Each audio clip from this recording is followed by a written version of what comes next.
لا الہ الا اللہ پڑھ لا الہ الا اللہ۔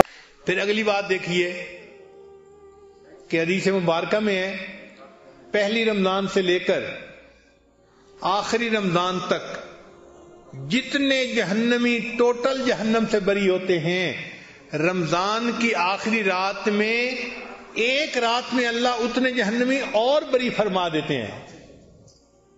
اللہ اکبر کبیرہ۔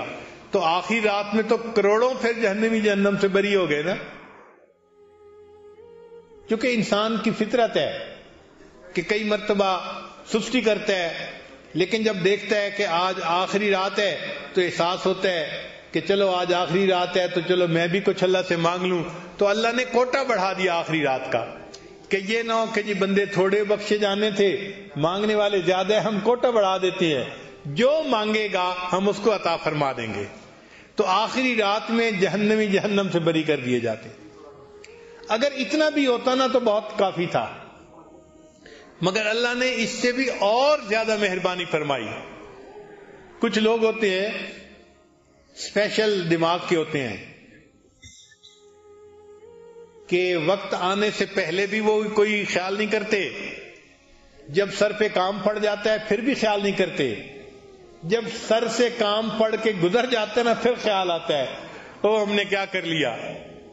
چنانچہ بہت سارے لوگ ایسے بھی ہوں گے کہ رمضان مبارک میں تو خیال نہ کیا، جب چاند نظر آ گیا او جی کل عید ہے، اب احساس ہوا کہ ہم نے تو نہ روزے رکھے، نہ تراویح پڑھی، نہ دعائیں مانگی، رمضان کا مہینہ تو چلا گیا۔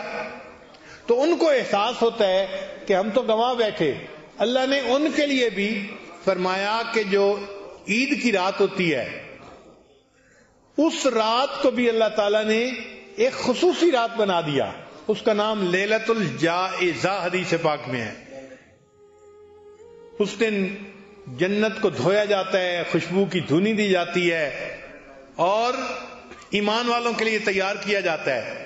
اور جس طرح رمضان کی راتوں میں عبادت کا ثواب ملتا تھا، اس لیلۃ الجائزہ میں بھی اسی طرح عبادت کا ثواب ملتا ہے۔ تو اللہ تعالیٰ نے اور مہربانی فرما دی کہ چلو بھائی اس رات میں تم کچھ کر لو۔ اب دیکھیں اللہ نے بخشش کے کیا کیا بہانے بنائے۔ قربان جائیں اس پروردگار پر کہ جس نے اپنے بندوں کے لیے بخشش کی انتہا کر دی۔ اچھا کچھ ایسے بھی ہوں گے کہ اس رات کا بھی احساس نہ کریں، تو اللہ نے فرمایا کہ اچھا رمضان تو گزر گیا، اب آج میں تمہاری مہمان نوازی کروں گا۔